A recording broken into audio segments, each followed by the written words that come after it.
Hello, welcome to Papa Nick's Music. I am, as always, your host, Papa Nick Lewis, and today we are wrapping up our 3 week long, with an interruption week, exploration of the catalog of Supertramp. A few weeks ago, I told you that, as I do every once in a while, I was going to explore the catalog of Supertramp. I have a greatest hits album. I had the, contractually obligated copy of Breakfast in America. That's just one of those albums that it seems everybody's got. But I had never listened to the rest of the catalog, so I didn't know if I was going to be a Supertramp fan or not. I like their hits. That doesn't always mean I'm going to like their stuff. So I decided that I would immerse myself in the Supertramp catalog. Last week, I gave you my album ranking, and this has been worth doing because I really like most of this stuff. There's some good stuff in here. I got quite a bit of pushback from the low placement of both Crime of the Century and Crisis What Crisis. I was expecting that going in, so I wasn't surprised that I got that pushback. I just want to remind you, the fact that they ranked lower than the others doesn't mean that I dislike them. Just I like the other albums a little bit better.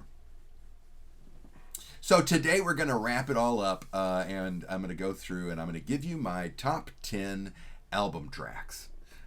We are not counting any of the released singles. We're just focusing on album tracks only.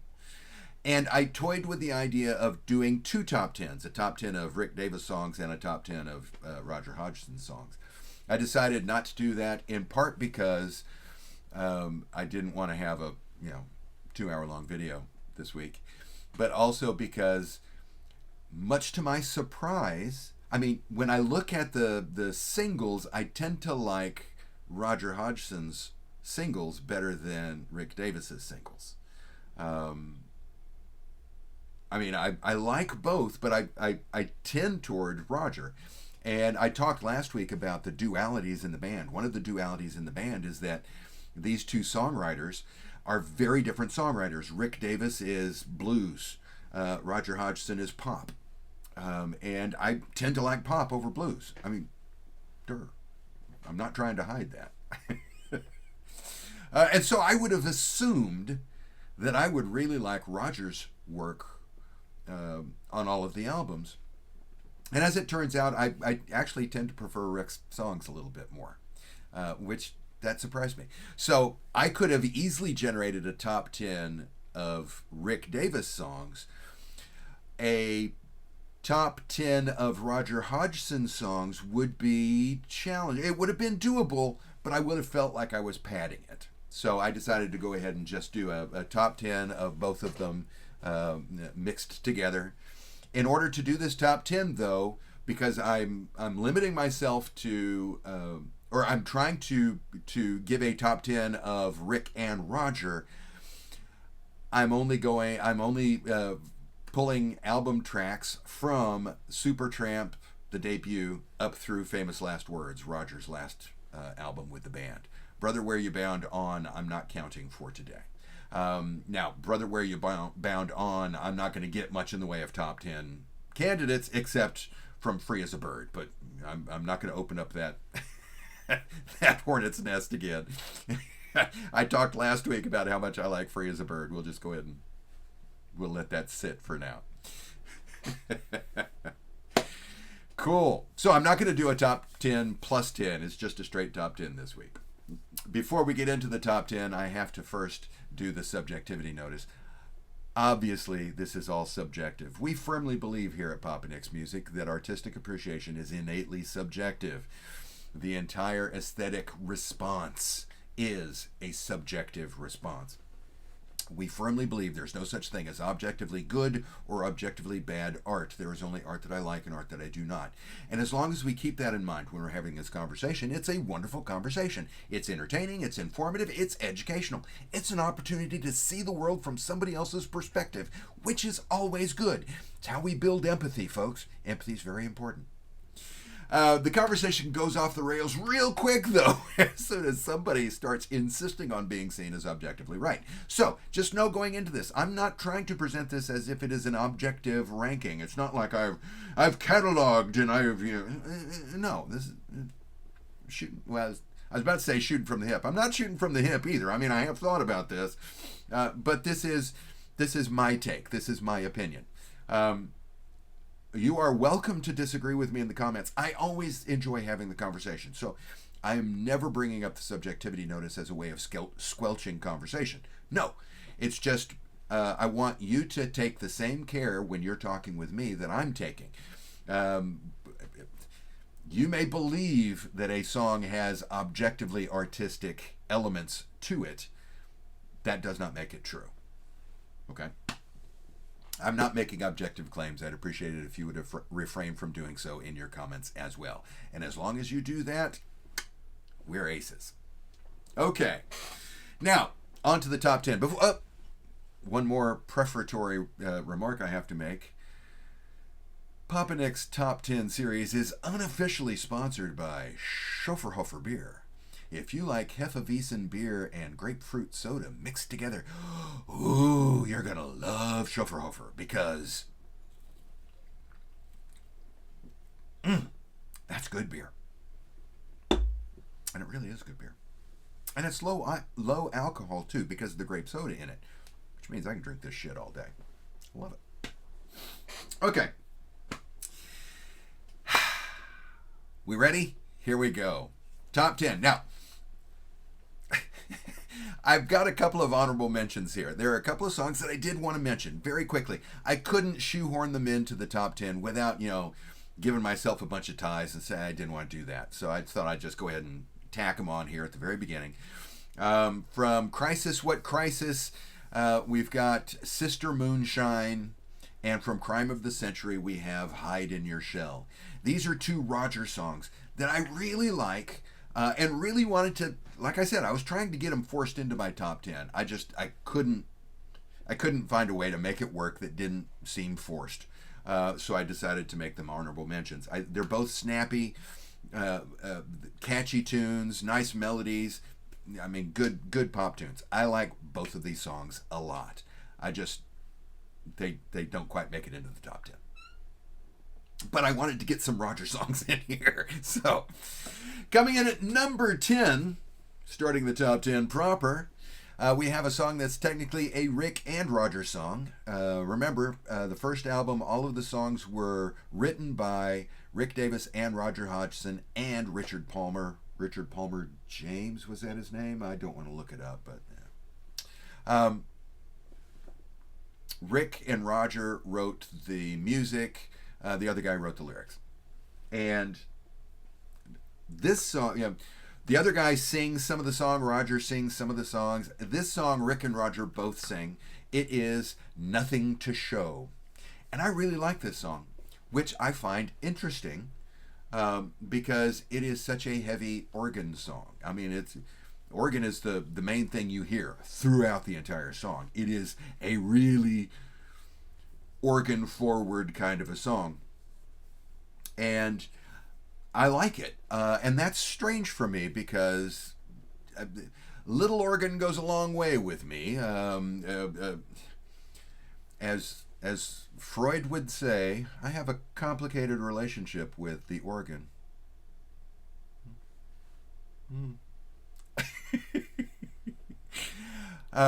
The organ works really well as a backing instrument. It fills out a band's sound, and it's when it's being used like that, I really like it. I think here like the organ part in a stereotypical surf music song, right, with it, right, that kind of thing, right? I can handle that. When the organ comes forward in the mix, though, I tend to retreat a little. There are some exceptions. I mean, Whiter Shade of Pale, that's a classic. I love it. Booker T and the MGs, I could listen to that all day long, right? Yeah. Billy Preston, wonderful, right? So there are exceptions to the rule. But the rule itself is generally there is there is a direct relationship between how much organ is present in the mix and how much I'm going to flinch when I'm listening to it, and this song goes against that rule, which I think is noteworthy and is reason why it's in the top 10, and Sister Moonshine and Hide in Your Shell aren't. So number 10, Nothing to Show from Supertramp. Coming in at number 9, from Indelibly Stamped, we have the Rick Davis song "Remember," which is a good rocker. I mean, Rick has a good voice for rock singing. He puts a little gravel on his voice in this track, and I wouldn't have made that choice if I were producing this. If I were in charge, I'd tell him to clean it up a little bit. His voice is a little on the thin side, and so it doesn't take the gravel very well, I don't think. But it still it does sound good. I think it could sound better, but I think it sounds okay. But Roger Hodgson's guitar work on this song is fantastic, especially when you're listening to this right after having listened to the first album, when Richard Palmer James, whatever the hell his name was, he was playing the lead guitar on that first album, as far as I know. Roger Hodgson was playing bass on that album, but he stepped into the guitar role. Only one guitarist at the time in the band, and is taking over the leads and is just, smoking compared to what that previous guy had done. Fantastic guitar work on that song. So, Remember gets into the top 10, mostly because of Roger Hodgson's guitar. At number 8, the second of my two tracks on the list from Crisis What Crisis. I had the honorable mention above, and here at number 8 I've got Rick Davis's Ain't Nobody But Me, which is a really nice piano song. It's interesting in that it's part blues and part pop. Even though Rick wrote it, it sounds like something that Rick and Roger would have written together. The verses are very much blues verses, and the choruses are very much pop choruses, which I think is interesting when I listen to it, and it enhances my appreciation of the song. I really like the balancing act between the two. So I like Ain't Nobody But Me, number 8 from Crisis What Crisis. Coming in at number 7 from Famous Last Words, we've got one of Rick's classic rockers. This one is My Kind of Lady. As I was going through listening to these, I mentioned last week, I have a tendency to, or the methodology I use when I am exploring a catalog, particularly if I'm going to be doing videos about it, is I generate a spreadsheet that has the album and then the track title, and then as I'm listening, I write notes to remind myself what I'm thinking as I'm listening to it. And a lot of these notes are another 50s rocker, another old school rocker, one of Rick's blues rockers, right? A lot of these songs I just pigeonholed as old school rockers. And My Kind of Lady is one of those old school rockers. It's not a doo-wop song, but every time I listen to it, I find myself filling in any sort of break in the lyric with shooby-doo-wop kinds of fills. So I like that. I think it's a very entertaining song. It's an enjoyable song, and it's my number 7, My Kind of Lady from Famous Last Words. Coming in at number 6, also from Famous Last Words, we've got a Roger Hodgson song. This time we have C'est le bon. Now, I have to be honest, when I'm listening to C'est le bon, I'm not listening to the lyrics. Even when I've got the lyrics scrolling, if I'm listening on my phone and I've got the lyrics scrolling as I'm listening to it, which Amazon Music will do if you ask it nicely. Even when I'm looking at the lyrics, which I do because I've got a hearing issue and sometimes I don't understand the lyrics. So if I can see the lyrics as the song plays. I comprehend them better. Even then, when I'm listening to Say La Bone, I'm not actually paying attention to what the lyrics are. I have listened to this song a handful of times now over the last couple of weeks, and I got to tell you, I still have no clue what I have no clue what it's about. I don't know if there is an overall message to the lyric or whatever. One of these days, and it's not going to be in the far distant future, but one of these days, I'm just going to sit down, I'm going to pull up the lyrics, and I'm going to read the lyrics just to see what the hell's going on here. It's not that I don't know the words. It's not that I'm not understanding the words. It's that the words aren't they're hitting me and they're just bouncing off. I'm just listening to them. I'm not actually comprehending them. I'm listening to Roger Hodgson as if he is a saxophone. Okay? So I have no idea what this song's about, but I really like it. I enjoy listening to it. It's got a weird quirk to it. It's not the only song that that has this effect on me. But number 6, C'est La Bone. At number 5, from Even in the Quietest Moments, one of Rick's songs, we have Loverboy.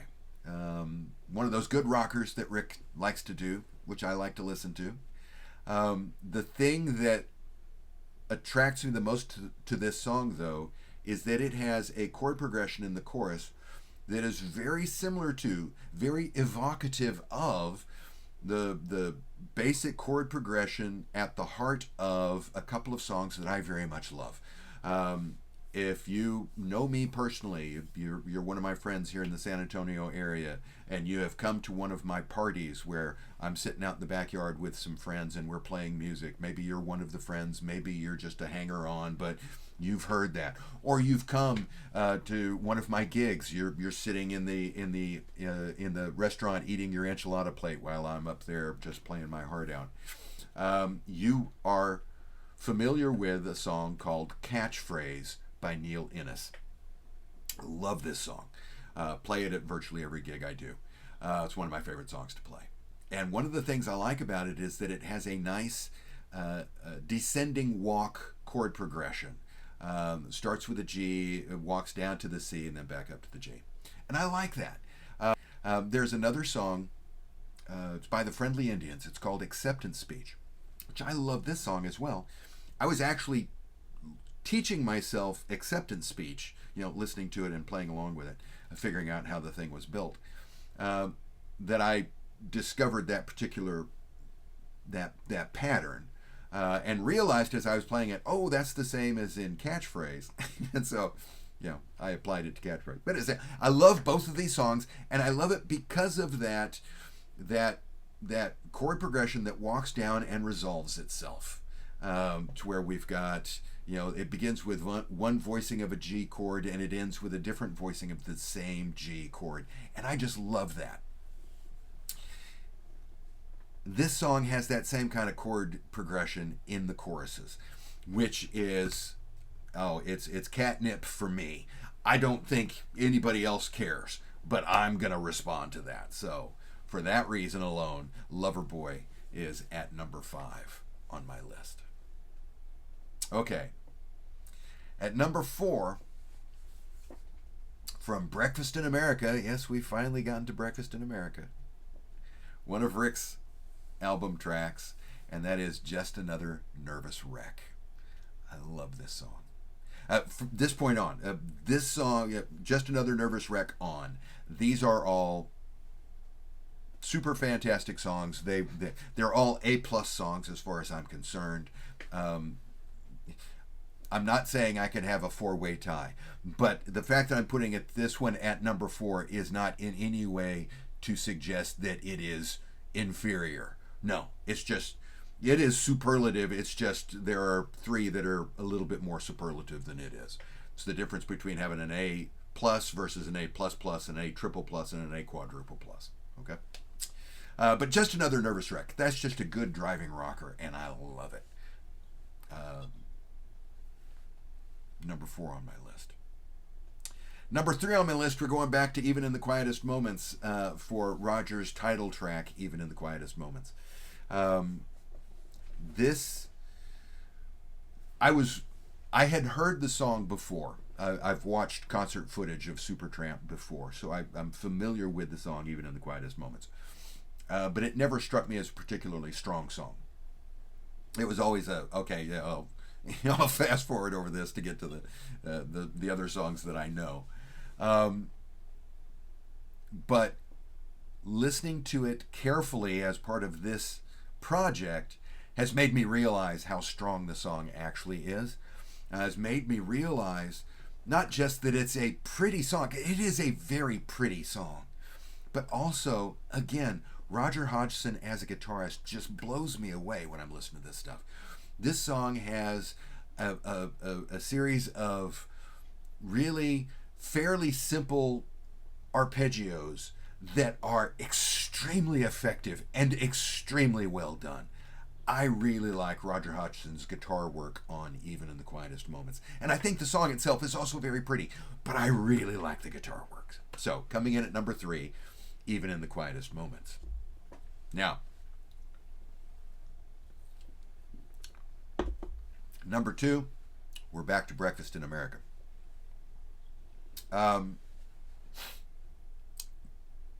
One of Rick Davis's other album tracks on Breakfast in America is Oh Darling. And oh baby. Do I love Oh Darling. Just saying the title of the song starts it playing in my head. Even if I am looking at the Abbey Road album and I see the track listing for the Beatles' Oh Darling, that song doesn't start in my head. Supertramp's Oh Darling is the one that starts in my head. I'm not saying it's a better song than the Beatles song. Yeah, I'm just saying. I really like Oh Darling. The tune is super catchy. It's one of that is my note. Another good Rick rocker. I mean, Rick writes some really good rock songs, and that's one of them. I like Oh Darling an awful lot. But I knew before I started this process what my number 1 was going to be. One of the reasons I did this was how much affection I have for this song that I'm about to talk about. I've mentioned a couple of times that I've owned Breakfast in America for about 30 years. I did not have a copy of this when it first came out. I didn't get a copy of it till the mid-90s, about 30 years ago. And at that time in my life, I was in a place in my life where the lyric content of this song struck a chord. It is one of the most vivid, visceral reactions I have ever had to listening to the lyric of a song. Song lyrics don't usually do that to me. As much as I am oriented towards lyrics and as much as I love a well-written lyric, it is unusual for excuse me, it's unusual for a song lyric to reach into my soul and grab onto me. This one did that, and it was like, whoa. And so I was somewhat unfairly kind of hoping that as I did this exercise and listened to the rest of the catalog, I would find another song on one of these other albums that would grab me as much as I got grabbed when I first listened to Breakfast in America and heard Rick Davis's Casual Conversations. Oh my God, do I love that song. I love the lyric of it that I was just talking about. But I love the melody of it. Oh, it's got a nice, descending little thing that puts a little hint of, something's hanging precariously, but then it resolves, and then it hangs, and then it resolves. Oh my God, I love that. I love the instrumentation. I'm not super well versed in my electric keyboard, so I don't know what kind of electric piano that is that he's playing, but god damn, it sounds good. I love that. I love everything about Casual Conversations. I am tempted to say that it is hands down my favorite Supertramp song. And if we're talking about emotional connection, it is. That's a slam dunk. I know exactly what this lyric is about because, God damn it, I have lived that. I have been in that situation. Don't know if I feel joy or pain. It's such a shame. And now it seems it's all been said. If you must leave, then go ahead. I should feel sad, but I really believe I feel glad. Even though we've got the sting rhyme that I bitched so much about last week. Oh my God. If we're talking about emotional connection, casual conversations, it is my favorite. If we're talking about songwriting and structure and instrumentation, all that sort of stuff, okay, then I don't know if it's better than Take the Long Way Home. I don't know if it's better than Bloody Well Right. I don't know if it's better than Dreamer. But I don't know that there's any other song in this catalog that is going to be as competitive with Casual Conversations as those three. I don't know any other song that's as competitive with those three as Casual Conversations. So it may not be my favorite song overall by the band, but it is arguably my favorite song, and it is definitely top 5. Because I really like Casual Conversations. If you are watching this video because you like me, you're not a big Supertramp fan, you just check in with me every week to make sure I'm still alive. If there's one song on this list, if you're not familiar with these songs, that I beg you to listen to, it is From Breakfast in America, Casual Conversations. I love it. And those are my top 10 favorite album tracks from Supertramp's albums. What do you think? You agree? Do you disagree? Drop that comment down below. I always love hearing from you. If you enjoyed today's video, I would appreciate it if you would click the like button below. While you're down there, if you've not already done so, I'd appreciate it if you subscribed. It costs you nothing, but it means the world to me, so I thank you very much for that. If you do subscribe, click the bell for notifications. The YouTube folks like that, so on their behalf, I thank you. And again, thanks for hanging out with me today. I hope you've enjoyed it. I know I have. And I hope that the rest of your day is untroubled.